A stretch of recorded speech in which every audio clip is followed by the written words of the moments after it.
I had just buried my mother and was sitting alone in her kitchen when my sister stormed in with her lawyer and a box of papers. She left it all to me, she said coldly, tossing the will on the counter. I was still holding Mom's favorite mug. You can keep that, she sneered. It's the only thing you'll get. The next day, I came back to find the locks changed and all the family photos gone. 2 months later, I found a voice memo on Mom's old phone that changed everything. I had just buried my mother. Not even 2 hours before, I was at the cemetery, watching them lower her into the ground. I stood there alone while the others slowly left. A few people came up, gave me a hug, said she was a kind woman, and walked away like it was just another Wednesday. But I stayed. Until the caretaker came over and said, "We're closing up soon, sir."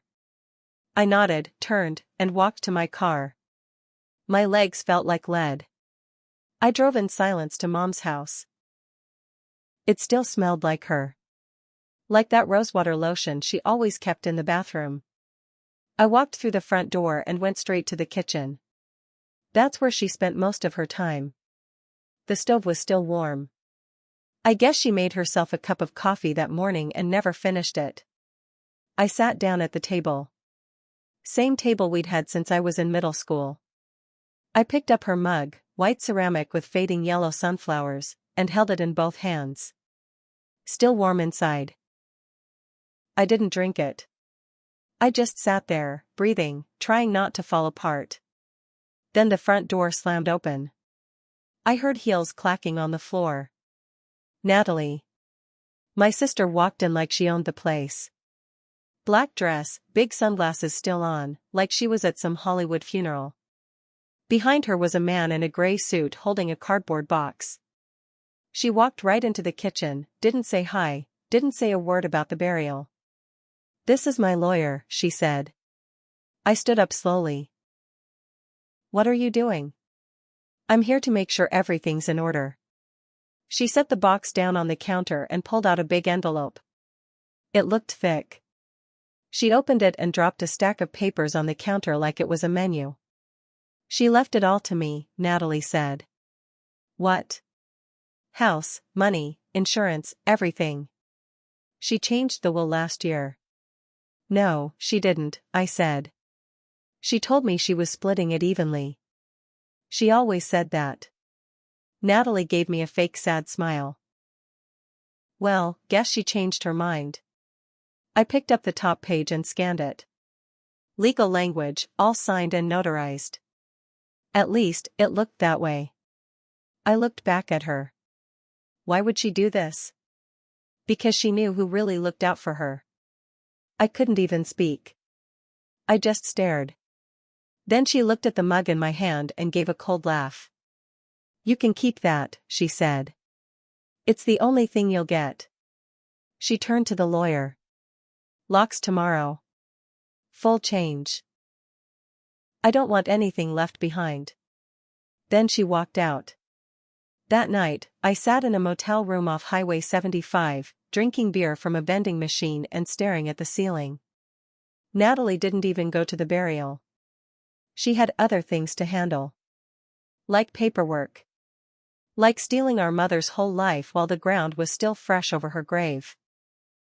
I thought about every damn birthday party Mom threw for us, the way she used to stay up late helping us study, how she always said she wanted everything to be fair. Natalie had always been jealous, always felt like she deserved more. Even when we were kids. But this? This was beyond anything I expected. The next day, I went back to the house. The lock didn't work. She'd already changed it. I looked through the front window.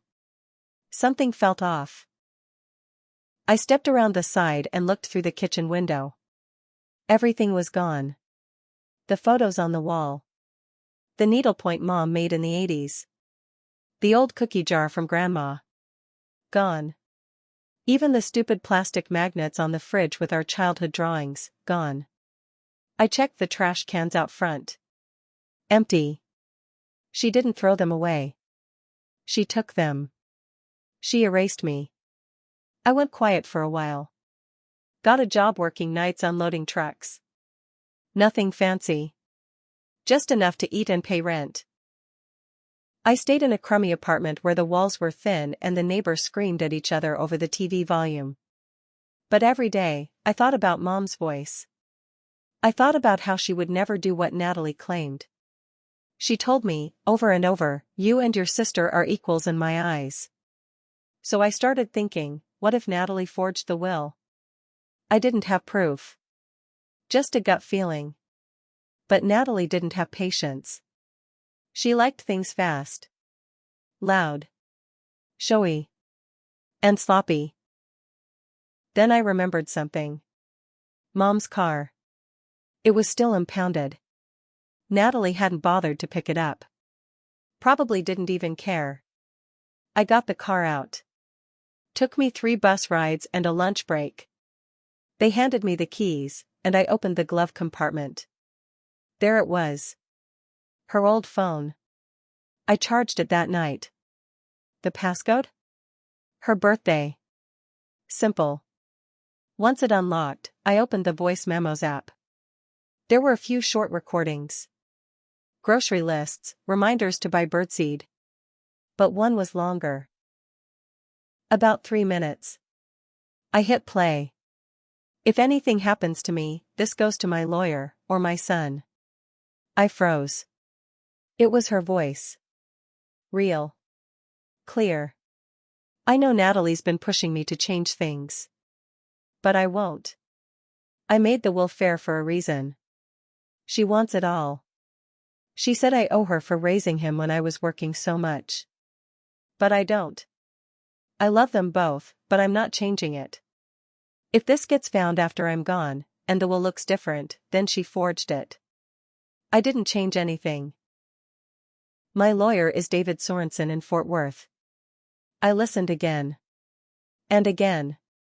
Then I sat back in my chair, hands trembling, and laughed. It wasn't joy. It was something else. Something dark and slow-burning. She knew. Mom knew Natalie would try to pull this. And she left the proof behind. I didn't call Natalie. I didn't tell her I found the phone. I didn't even tell her I had the car. Instead, the next day, I drove down to Fort Worth and walked straight into David Sorensen's office. His name was still on the building, and his secretary said he was free. When I walked in and told him who I was, he stood up fast. "You're Kathy's son," he said. "I've been expecting you." I told him everything. From the moment Natalie walked into Mom's kitchen with her lawyer to the locks being changed, to the listing for the house I saw online. He looked at me like I'd punched him in the stomach. "She never contacted me," he said. "Not once. Your mom never changed the will. It's still split 50-50. I've got the original in the cabinet." He opened a file drawer and pulled it out. Same signature, same notarization from 3 years ago. Then I pulled out the phone. I played the voice memo. He sat down in silence, listening. When it ended, he took off his glasses and rubbed his face. This is serious," he said. "If what she used in probate court is different than this version, and she presented it as real, that's fraud. Can we fight it?" "We can do more than that," he said. "We can take it all down." Over the next few days, I gave him everything I had. Screenshots of the house listing, pictures I'd taken of the forged will, and a copy of the voice memo. He got a handwriting expert to review the signature on the new will Natalie had submitted. The strokes were inconsistent. Sloppy. Clearly traced. He also pulled the court filing. Natalie had filed a will through a second-rate attorney out of Dallas. Not even a probate specialist. And she claimed our mom had come in alone, signed it on a random Thursday, and that it was witnessed by 2 people who worked in that office. Problem was, Mom was in the hospital that day. For a broken wrist. I had the hospital bracelet to prove it. We were building a case. And I hadn't even spoken to Natalie yet. Then something strange happened. I got a letter in the mail. No return address. Just a short note, typed out. Be careful who you accuse. You don't want to start a war you can't win. No signature. Nothing. I knew exactly who it was from. But Natalie had no idea what I had. She thought I was still licking my wounds somewhere, holding that sunflower mug like an idiot. She didn't know I was loading the bullets. A few days later, I got an alert on Zillow. The house sold. She sold our mother's house. Without telling me. Without my consent. That's when I lost it. I called Sorensen. We're not waiting anymore, I said. I want to bring this to court. I want her exposed. I'm preparing the motion, he said. But there's one more thing we should do. What? We subpoena the notary and the witnesses. If we get one of them to admit it was faked, it's over. I nodded. Do it. But someone got there first. Because a week later, the office Natalie used burned down.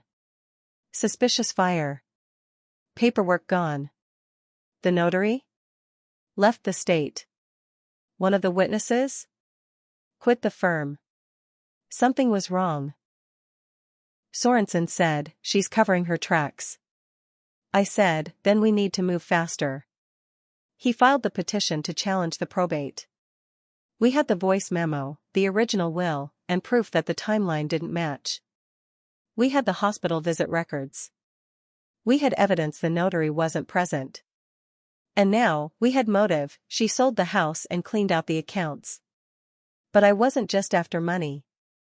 I wanted people to see her for who she was. 2 days after we filed the petition, I got a voicemail from Natalie. First time she'd contacted me since the day in the kitchen. Hey. I heard you're trying to start some legal thing with Mom's will. I don't know what you think you're doing, but you're just embarrassing yourself. It's already settled. You lost. Let it go. Then she laughed. That smug, shallow laugh that used to send me over the edge when we were kids. I didn't call back. Instead, I called Sorensen and told him to file a motion to freeze the estate's financial transfers. We didn't want her draining the accounts while we waited. He did it that same afternoon. 2 days later, I got another letter. No envelope this time, just folded and shoved under my apartment door. You think this will bring her back? She loved me more. She told me. You were always the weak one. The spare. I stared at the note for a long time. She wasn't scared. She was furious. And she was starting to slip. Her rage was making her reckless. Then something unexpected happened. A woman named Marie called Sorensen's office.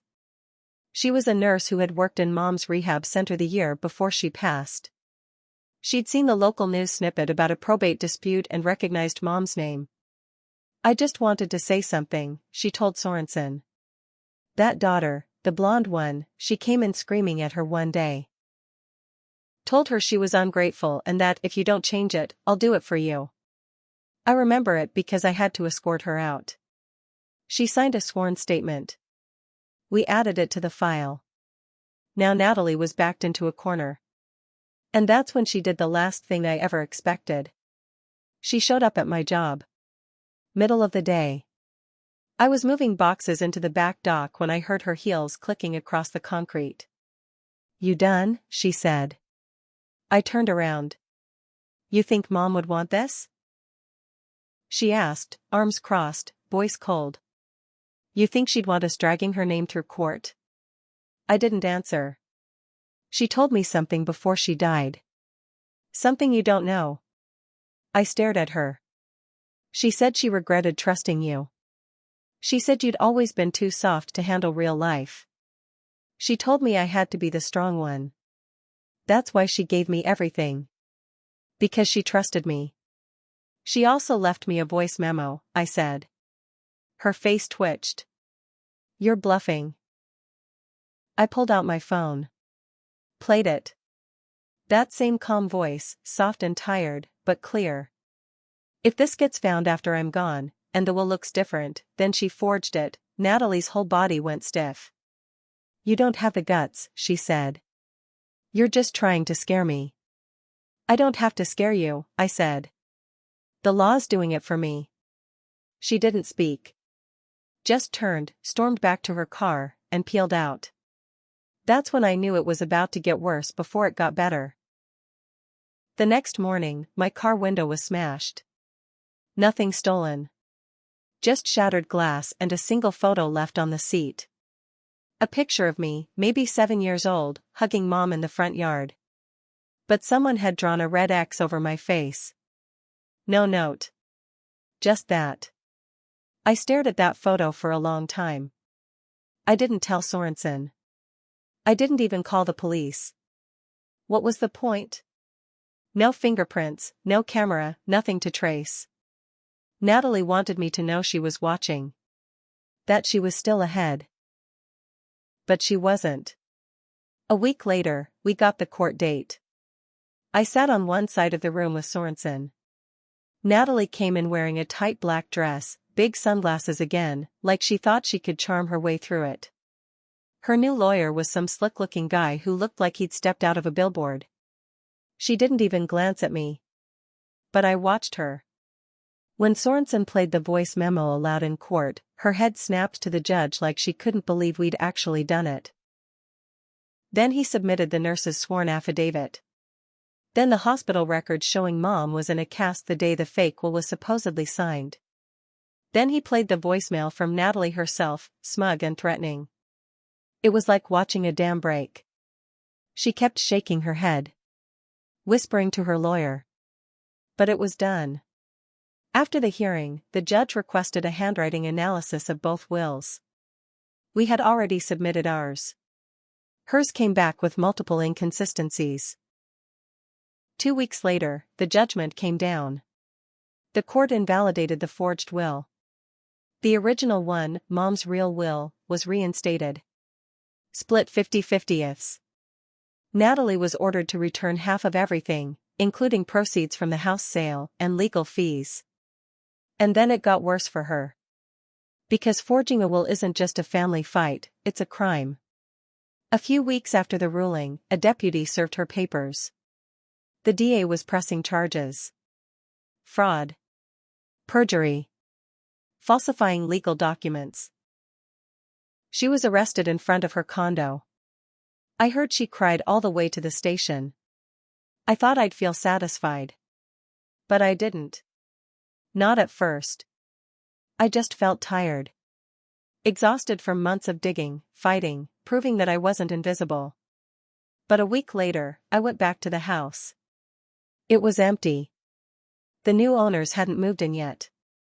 I stood on the sidewalk and stared at the front door. Then I reached into my backpack and pulled out Mom's mug. Still white. Still faded with sunflowers. I didn't go inside. I just set it down on the porch step. And I walked away. Natalie ended up with 2 years probation, a fine, and a criminal record. She moved out of state. Arizona, I think. She still blames me. Says I stole what was hers. I don't care.